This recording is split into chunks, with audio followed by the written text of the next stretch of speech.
ನಮಸ್ಕಾರ ವೀಕ್ಷಕರೇ, ಬೆಂಗಳೂರಿನ ಚಿನ್ನಸ್ವಾಮಿ ಕ್ರೀಡಾಂಗಣದ ಬಳಿ ನಡೆದಂತಹ ಕಾಲ್ತುಳಿತ ಪ್ರಕರಣ ಆರ್ಸಿಬಿ ಗೆಲುವಿನ ಸಂಭ್ರಮವನ್ನ ಸೂತಕದ ಛಾಯೆಯಾಗಿ ಪರಿವರ್ತಿಸಿದೆ. ಈ ಪ್ರಕರಣ ದಿನದಿಂದ ದಿನಕ್ಕೆ ಗಂಭೀರ ಆಗ್ತಾ ಇದೆ. ರಾಜ್ಯ ಸರ್ಕಾರದ ಕುತ್ತಿಗೆಗೆ ಬಂದಿದೆ. 11 ಜನರ ಬಲಿಯಾದಂತಹ ಈ ಘಟನೆಗೆ ಸರ್ಕಾರದ ನಿರ್ಲಕ್ಷ್ಯತನಕ್ಕೆ ತೀವ್ರವಾದಂತಹ ಆಕ್ರೋಶ ಹೆಚ್ಚಾಗಿದೆ. ಹೀಗಿರುವಾಗಲೇ ಪೊಲೀಸರು ಬೇಡ ಅಂದ್ರೂ ಹಠಕ್ಕೆ ಬಿದ್ದು ಕ್ರೆಡಿಟ್ ತೆಗೆದುಕೊಳ್ಳೋಕೆ ಹೋಗಿ ದೊಡ್ಡ ಎಡವಟ್ಟನ್ನು ಮಾಡಿಕೊಂಡು ಈಗ ಪೊಲೀಸರನ್ನೇ ಬಲಿಪಶು ಮಾಡ್ತಾ ಇದೆ ಅಂತ ಮತ್ತಷ್ಟು ಆಕ್ರೋಶಕ್ಕೆ ಕಾರಣ ಆಗಿದೆ. ಬೆಂಗಳೂರು ಪೊಲೀಸ್ ಕಮಿಷನರ್ ದಯಾನಂದ್ ಅವರನ್ನೇ ಅಮಾನತು ಮಾಡಲಾಗಿದೆ. ಮೊದಲೇ ಈ 11 ಮಂದಿಯ ಸಾವಿಗೆ ಬೇಜವಾಬ್ದಾರಿತನನೇ ಕಾರಣ ಅಂತ ದೇಶದೆಲ್ಲೆಡೆ ಆಕ್ರೋಶ ವ್ಯಕ್ತವಾಗ್ತಿದೆ. ಈಗ ಕಮಿಷನರ್ ಅವರನ್ನೇ ಅಮಾನತು ಮಾಡಿರುವುದು, ಹಲವು ಅಧಿಕಾರಿಗಳ ತಲೆದಂಡ ಆಗಿರುವುದು ಮತ್ತಷ್ಟು ಆಕ್ರೋಶಕ್ಕೆ ಕಾರಣ ಆಗ್ತಾ ಇದೆ.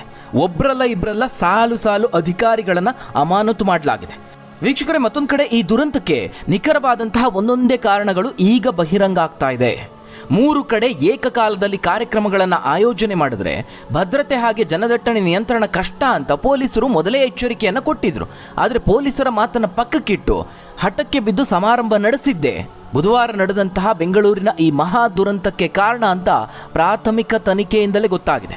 ನೋಡಿ, ಅತಿರೇಕದ ಅಭಿಮಾನ ಜೊತೆಗೆ ಸರ್ಕಾರದ ನಿರ್ಲಕ್ಷ್ಯತನ ಎರಡೂ ಕೂಡ ಇದಕ್ಕೆ ಕಾರಣ ಆಗಿರುವಂಥದ್ದು. ಕ್ರಿಕೆಟನ್ನು ನಮ್ಮ ದೇಶದಲ್ಲಿ ಆರಾಧಿಸುವಂತಹ ದೊಡ್ಡ ವರ್ಗ ಇದೆ. ಆದರೆ ಈ ಅಭಿಮಾನ ಕೆಲವೊಂದ್ಸಲಿ ಅತಿರೇಕಕ್ಕೂ ಹೋಗುತ್ತೆ. ಈ ಅತಿರೇಕದ ಸಂಭ್ರಮಕ್ಕೆ ಆಡಳಿತದ ಜನರು ಮರಳಾದಾಗ ಅಪಾಯ ಕಟ್ಟಿಟ್ಟ ಬುತ್ತಿ. ಅದಕ್ಕೆ ಉದಾಹರಣೆ ಅಂತ ಹೇಳಿದ್ರೆ ಈ ಆರ್ಸಿಬಿ ಸಂಭ್ರಮಾಚರಣೆ ವೇಳೆಯಲ್ಲಿ ನಡೆದಂತಹ ಅನಾಹುತ, ಹಾಗೆ 11 ಬಲಿ. ಈ ಘಟನೆಯ ಸಂಬಂಧ ಈಗ ರಾತ್ರೋರಾತ್ರಿ ಸರ್ಕಾರ ಹಲವು ನಿರ್ಧಾರಗಳನ್ನು ತೆಗೆದುಕೊಂಡಿದೆ.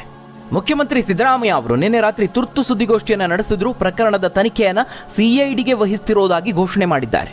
ಅದು ಮಾತ್ರ ಅಲ್ಲ, ಪ್ರಮುಖವಾಗಿ ಪ್ರಕರಣಕ್ಕೆ ಸಂಬಂಧಿಸಿದಂತೆ ಬೆಂಗಳೂರು ನಗರ ಪೊಲೀಸ್ ಕಮಿಷನರ್ ದಯಾನಂದ್ ಅವರನ್ನ ಅಮಾನತು ಮಾಡಿ ಆದೇಶವನ್ನು ಹೊರಡಿಸಿದ್ರು. ಜೊತೆಗೆ ಬೆಂಗಳೂರು ಕೇಂದ್ರ ವಿಭಾಗದ ಡಿಸಿಪಿ HD ಶೇಖರ್ ಅವರನ್ನು ಅಮಾನತು ಮಾಡಲಾಗಿದೆ. ಸಚಿವ ಸಂಪುಟ ಸಭೆಯ ಬಳಿಕ ಈ ತುರ್ತು ಸುದ್ದಿಗೋಷ್ಠಿಯನ್ನು ನಡೆಸ್ತಾರೆ. ಆ ಸಂದರ್ಭದಲ್ಲಿ ಮಾತನಾಡಿದಂತಹ ಸಿದ್ದರಾಮಯ್ಯ ಅವರು ಘಟನೆಯಲ್ಲಿ 3 ಸಂಸ್ಥೆಗಳ ಬೇಜವಾಬ್ದಾರಿ ಕಂಡು ಬಂದಿದೆ ಅಂತ ಹೇಳ್ತಾರೆ. ಜೊತೆಗೆ ಅವರೆಲ್ಲರ ವಿರುದ್ಧವಾಗಿಯೂ FIR ದಾಖಲಿಸುವಂತೆ ಸೂಚನೆಯನ್ನು ಕೊಟ್ಟಿದ್ದಾರೆ.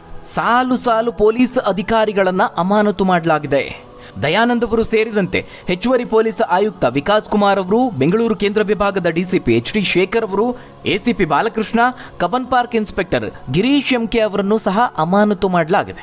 ಇನ್ನು ಮೃತಪಟ್ಟವರ ಕುಟುಂಬಗಳ ಜೊತೆಗೆ ನಮ್ಮ ಸರ್ಕಾರ ಇರುತ್ತೆ ಅಂತ ಸಿದ್ದರಾಮಯ್ಯ ಅವರು ಹೇಳಿದ್ರು. ಜೊತೆಗೆ FIR ಆಧಾರದ ಮೇಲೆ CID ತನಿಖೆಯನ್ನು ಮಾಡುತ್ತೆ, 30 ದಿನದಲ್ಲಿ ನ್ಯಾಯಾಂಗ ತನಿಖೆಯನ್ನು ಮುಗಿಸಬೇಕು ಅಂತ ಸೂಚನೆಯನ್ನು ಕೊಟ್ಟಿದ್ದಾರೆ ಅಂತ ಹೇಳಿದ್ರು. ಇದೇ ಸಂದರ್ಭದಲ್ಲಿ ಗುಪ್ತಚರ ಇಲಾಖೆಯ ಲೋಪವೂ ಕೂಡ ಆಗಿದೆ ಅನ್ನೋದನ್ನು ಒಪ್ಪಿಕೊಳ್ತಾರೆ. ಈಗಾಗಲೇ ಹೈಕೋರ್ಟ್ನ ನಿವೃತ್ತ ನ್ಯಾಯಾಧೀಶರಾದಂತಹ ಜಸ್ಟಿಸ್ ಮೈಕಲ್ ಕುನಾ ಅವರ ನೇತೃತ್ವದಲ್ಲಿ ಏಕಸದಸ್ಯ ಆಯೋಗವನ್ನು ರಚನೆ ಮಾಡಲಾಗಿದೆ. ಇದರ ಬೆನ್ನಲ್ಲೇ RCBಗೂ ದೊಡ್ಡ ಶಾಕ್ ಅನ್ನು ಕೊಟ್ಟಿದ್ದಾರೆ. RCB ಸಂಸ್ಥೆ ಹಾಗೆ ಕಾರ್ಯಕ್ರಮ ಆಯೋಜಕರಾದ DNA ಹಾಗೆ ಕರ್ನಾಟಕ ರಾಜ್ಯ ಕ್ರಿಕೆಟ್ ಸಂಸ್ಥೆ, ಈ 3 ಸಂಸ್ಥೆಗಳ ಪ್ರತಿನಿಧಿಗಳ ವಿರುದ್ಧವಾಗಿ ಕಾನೂನು ಕ್ರಮವನ್ನು ತೆಗೆದುಕೊಂಡು ಬಂಧಿಸೋದಕ್ಕೆ ಸೂಚನೆ ನೀಡಲಾಗಿದೆ. ಅಂದರೆ ಅವರ ವಿರುದ್ಧವಾಗಿಯೂ FIR ದಾಖಲಾಗಿದೆ. ವೀಕ್ಷಕರು, ಈಗ ಪ್ರಕರಣ ರಾಜ್ಯ ಸರ್ಕಾರದ ಕುತ್ತಿಗೆಗೆ ಬಂದಿದೆ. ಇದಕ್ಕೆ ಸರ್ಕಾರ ಈ ಮಟ್ಟಿಗೆ ಓಡ್ತಾ ಇರೋದು ಹರಸಾಹಸ ಪಡ್ತಾ ಇದೆ ಅಂತ ಹೇಳ್ಬೋದು. ಯಾಕಂದ್ರೆ ಯಾರೂ ಸರ್ಕಾರವನ್ನು ಸಮರ್ಥಿಸಿಕೊಳ್ತಾ ಇಲ್ಲ. ಇದಕ್ಕೆ DCM, CM ಹಾಗೆ ಗೃಹ ಸಚಿವರೇ ಕಾರಣ ಅಂತ ಹೇಳಿ ಹಲವು ಕಾಂಗ್ರೆಸ್ ನಾಯಕರೇ ಹೇಳ್ಕೊಂಡಿದ್ದಾರೆ. ಈಗ ಈ ಪ್ರಕರಣದಿಂದ ದೊಡ್ಡ ಮಟ್ಟದಲ್ಲಿ ರಾಜಕೀಯವಾಗಿ ಪರಿಣಾಮ ಬೀರದೇ ಇರೋದಕ್ಕೆ ಸರ್ಕಾರ ಹರಸಾಹಸವನ್ನು ಪಡ್ತಾ ಇದೆ. ಯಾಕಂದ್ರೆ ಜನ ಅಷ್ಟು ಸುಲಭವಾಗಿ ಇದನ್ನು ಮರೆಯೋದಿಲ್ಲ. ಬಹಳ ದೊಡ್ಡ ಕಹಿಘಟನೆ, ಕರಾಳ ದಿನ ಅಂತ ಹೇಳ್ಬೋದು. ಇವೆಲ್ಲವನ್ನ ಜನ ನೆನ್ಪಿಟ್ಕೊಳ್ತಾರೆ. ಅದರಲ್ಲೂ RCB ಅಭಿಮಾನಿಗಳು ಅಥವಾ ಕ್ರಿಕೆಟ್ ಅಭಿಮಾನಿಗಳು ದೊಡ್ಡ ಸಂಖ್ಯೆಯಲ್ಲಿದ್ದಾರೆ. ಎಲೆಕ್ಷನ್ವರೆಗೂ ಇದನ್ನು ತೆಗೆದುಕೊಂಡು ಹೋದ್ರೂ ಅಚ್ಚರಿ ಏನಿಲ್ಲ. ಇನ್ನು ಜಿಲ್ಲಾ ಪಂಚಾಯತ್, ತಾಲೂಕ್ ಪಂಚಾಯತ್ ಚುನಾವಣೆ ಸದ್ಯದಲ್ಲೇ ಇದೆ. ಅದರ ಬಗ್ಗೆ ತಲೆ ಕೆಡಿಸ್ಕೊಳ್ಳೋದು ಬಿಟ್ಟು ಸರ್ಕಾರ ಈಗ ಏನು ಮಾಡ್ತಾ ಇದೆ, RCB ಹಿಂದೆ ಹೋಗಿ ಈಗ ದೊಡ್ಡ ಎಡವಟ್ಟನ್ನು ಮಾಡ್ಕೊಂಡಿದೆ. ಮಹಾ ದುರಂತಕ್ಕೆ ಕಾರಣ ಆಗಿದೆ. ಮೆರವಣಿಗೆಗೆ ಅವಕಾಶ ಕೊಡೋದಕ್ಕೆ ಸಾಧ್ಯನೇ ಇಲ್ಲ ಅಂತ ಪೊಲೀಸ್ ಅಧಿಕಾರಿಗಳು ಹೇಳಿದ್ರು. ಆದರೆ ಕಾಂಗ್ರೆಸ್ ನಾಯಕರು ಆ ಮಾತನ್ನು ಕೇಳಲಿಲ್ಲ. ಅಷ್ಟಕ್ಕೂ RCB ತಂಡ ಖಾಸಗಿ ಮಾಲೀಕತ್ವದ ತಂಡ, ಅಧಿಕೃತವಾಗಿ ಕರ್ನಾಟಕವನ್ನು ಅಥವಾ ಭಾರತವನ್ನು ಪ್ರತಿನಿಧಿಸುವಂತಹ ತಂಡ ಅಲ್ಲ ಅದು. ಇಂತಹ ಪ್ರೈವೇಟ್ ಕ್ಲಬ್ನ ತಂಡಕ್ಕೆ ವಿಧಾನಸೌಧದ ಮೆಟ್ಟಿಲುಗಳ ಮೇಲೆ ಆಟಗಾರರಿಗೆ ಸನ್ಮಾನವನ್ನು ಮಾಡ್ತಾರೆ. ವಿಧಾನಸೌಧದಿಂದ ಕ್ರೀಡಾಂಗಣದವರೆಗೆ ತೆರೆದ ವಾಹನದಲ್ಲಿ ಮೆರವಣಿಗೆ ಹಾಗೆ ಕ್ರೀಡಾಂಗಣದಲ್ಲಿ ಸಂಭ್ರಮಾಚರಣೆ ನಡೆಸೋದಕ್ಕೆ ಬುಧವಾರದ ದಿನ 9 ಗಂಟೆ ಸುಮಾರಿಗೆ ಇದ್ದಕ್ಕಿದ್ದ ಹಾಗೆ ಪೊಲೀಸರಿಗೆ ಮಾಹಿತಿಯನ್ನು ಕೊಡ್ತಾರೆ. ಈ ರೀತಿಯಾಗಿ ಪೂರ್ವ ಸಿದ್ಧತೆ ಇಲ್ಲದೆ ತರಾತುರಿಯಲ್ಲಿ ಭದ್ರತೆ ಒದಗಿಸಬೇಕು ಅಂತ ಹೇಳಿದ್ರೆ ಪೊಲೀಸರಿಗೂ ಕೂಡ ಬಹಳ ಕಷ್ಟ ಆಗುತ್ತೆ. ಹೀಗಾಗಿ ಪೊಲೀಸ್ ಅಧಿಕಾರಿಗಳು ಇರೋ ವಿಚಾರವನ್ನ ರಾಜ್ಯ ಸರ್ಕಾರಕ್ಕೆ, RCB ಫ್ರಾಂಚೈಸಿಗೆ, DNA ಎಂಟರ್ಟೈನ್ಮೆಂಟ್ ಸಂಸ್ಥೆಗೆ ಹಾಗೆ ಕರ್ನಾಟಕ ರಾಜ್ಯ ಕ್ರಿಕೆಟ್ ಸಂಸ್ಥೆಗೆ ಪೊಲೀಸರು ಬಹಳ ಸ್ಪಷ್ಟವಾಗಿ ಹೇಳ್ತಾರೆ. ಆದರೆ ಇವರ್ಯಾರು ಮಾತು ಕೇಳಲಿಲ್ಲ. ಹಠಕ್ಕೆ ಬಿದ್ದು ತರಾತುರಿಯಲ್ಲಿ ಕಾರ್ಯಕ್ರಮವನ್ನು ಆಯೋಜನೆ ಮಾಡಿದ್ದೇ ಈ ದುರ್ಘಟನೆಗೆ ಕಾರಣ ಅಂತ ಪೊಲೀಸ್ ಮೂಲಗಳು ಹೇಳ್ತಿವೆ. ವೀಕ್ಷಕರೇ, ಮಂಗಳವಾರ ರಾತ್ರಿನೇ ಕೆಲವೊಂದಷ್ಟು ಕಡೆಗಳಲ್ಲಿ RCB ಅಭಿಮಾನಿಗಳು ಅತಿರೇಕದ ಪ್ರದರ್ಶನವನ್ನ ಮಾಡಿದ್ರು. ಗೆಲುವಿನ ಸಂಭ್ರಮಕ್ಕೆ ಅಡ್ಡಿ ಮಾಡೋದು ಬೇಡ ಅಂತ ಹೇಳಿ ಪೊಲೀಸರು ಸುಮ್ಮನಾಗಿದ್ರು. ಕೇವಲ ಬೆಂಗಳೂರಲ್ಲಿ ಮಾತ್ರ ಅಲ್ಲ, ರಾಜ್ಯದ ಬೇರೆ ಬೇರೆ ಕಡೆಗಳಲ್ಲಿ ಸಂಭ್ರಮಾಚರಣೆಯಲ್ಲಿ ಅತಿರೇಕದ ಪ್ರದರ್ಶನ ಆಗಿತ್ತು. ಆ ವೇಳೆ ಪೊಲೀಸರು ಲಾಠಿ ಚಾರ್ಜ್ ಅನ್ನು ಮಾಡಿದ್ರು. ಇನ್ನು ಗೆಲುವಿನ ಮರುದಿನ RCB ಗೆಲುವಿನ ಸಂಭ್ರಮದಲ್ಲಿ CM, DCM ಹಾಗೆ ಇಡೀ ಸರ್ಕಾರ ಇತ್ತು ಅಂತ ಹೇಳ್ಬೋದು. ಬುಧವಾರ ದಿಢೀರಾಗಿ ಆಟಗಾರರಿಗೆ ಅಭಿನಂದನೆ ಸಲ್ಲಿಸೋದಕ್ಕೆ ಸರ್ಕಾರ ಮುಂದಾಗುತ್ತೆ. ಈ ಅತಿರೇಕ ಎಷ್ಟರ ಮಟ್ಟಿಗೆ ಹೋಗುತ್ತೆ ಅಂತ ಹೇಳಿದ್ರೆ ಪೊಲೀಸ್ ಅಧಿಕಾರಿಗಳೇ ಕಕ್ಕಾಬಿಕ್ಕಿ ಆಗ್ತಾರೆ. ಯಾಕಂದ್ರೆ ವಿರಾಟ್ ಕೊಹ್ಲಿ ಬರ್ತಾ ಇದ್ದಾರೆ, ದೊಡ್ಡ ಮಟ್ಟದ ಅಭಿಮಾನ ಇರುವಂತಹ RCB ತಂಡ ಬರ್ತಾ ಇದೆ, ಬೆಂಗಳೂರಲ್ಲಿ ಸಂಭ್ರಮಾಚರಣೆ ಮಾಡುತ್ತೆ, ತೆರೆದ ಬಸ್ನಲ್ಲಿ ವಿಕ್ಟರಿ ಪರೇಡನ್ನು ಮಾಡುತ್ತೆ ಅಂತೆಲ್ಲ ಸುದ್ದಿಗಳು ಹರಿದಾಡತೊಡಗಿದ್ವು. ಈ ಸುದ್ದಿಗಳನ್ನು ಕೇಳಿ ಅಧಿಕಾರಿಗಳೇ ದಂಗಾಗಿದ್ರು. ಯಾಕಂದ್ರೆ ಅವ್ರಿಗೆ ಮಾಹಿತಿನೇ ಇರಲಿಲ್ಲ. DCM DK ಶಿವಕುಮಾರ್, ಗೃಹ ಸಚಿವ ಡಾಕ್ಟರ್ G ಪರಮೇಶ್ವರ್, ಸ್ವತಃ CM ಸಿದ್ದರಾಮಯ್ಯ ಅವರು ಕೂಡ ಕಾರ್ಯಕ್ರಮ ಆಯೋಜನೆ ಬಗ್ಗೆ ಮಾಹಿತಿಯನ್ನು ಕೊಡ್ತಾರೆ. ಸಿದ್ಧತೆ ಮಾಡಿಕೊಳ್ಳುವಂತೆ ಏಕಾಏಕಿ ಅಧಿಕಾರಿಗಳಿಗೆ ಸೂಚನೆಯನ್ನು ಕೊಡ್ತಾರೆ. ಪ್ರಮುಖವಾಗಿ ಈ ಘಟನೆಯ ಹಿಂದಿನ ದಿನ ಏನೇನಾಗಿತ್ತು ಅನ್ನೋದನ್ನು ನೋಡೋದಾದ್ರೆ, ಫೈನಲ್ ಪಂದ್ಯ ವೀಕ್ಷಣೆಗೆ ಮಂಗಳವಾರ ರಾತ್ರಿ ಬೆಂಗಳೂರಿನ ಪಬ್ ಆಗಿರಬಹುದು, ಮಾಲ್ ಆಗಿರಬಹುದು, ಮೈದಾನಗಳಲ್ಲಿ ವ್ಯವಸ್ಥೆಯನ್ನು ಮಾಡಲಾಗಿತ್ತು. ಅಲ್ಲಿಗೂ ಕೂಡ ಪೊಲೀಸ್ ಭದ್ರತೆಯನ್ನು ಕಲ್ಪಿಸಲಾಗಿತ್ತು. ಇನ್ನು ರಾಜ್ಯದ ಬೇರೆ ಬೇರೆ ಕಡೆಗಳಲ್ಲೂ ಇದೇ ರೀತಿಯಾದಂತಹ ಸಣ್ಣ ಪುಟ್ಟ ವ್ಯವಸ್ಥೆಗಳಾಗಿದ್ವು, ಅಲ್ಲಿಯೂ ಪೊಲೀಸ್ ಭದ್ರತೆ ಇತ್ತು.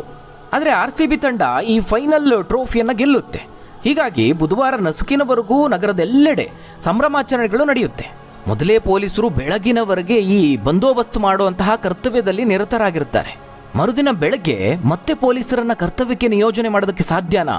ಹೀಗಾಗಿ ಆತುರದಲ್ಲಿ ಬೇರೆ ಜಿಲ್ಲೆಗಳಿಂದ ಸಿಬ್ಬಂದಿಯನ್ನು ಕರೆಸೋದಕ್ಕಾಗೋದಿಲ್ಲ.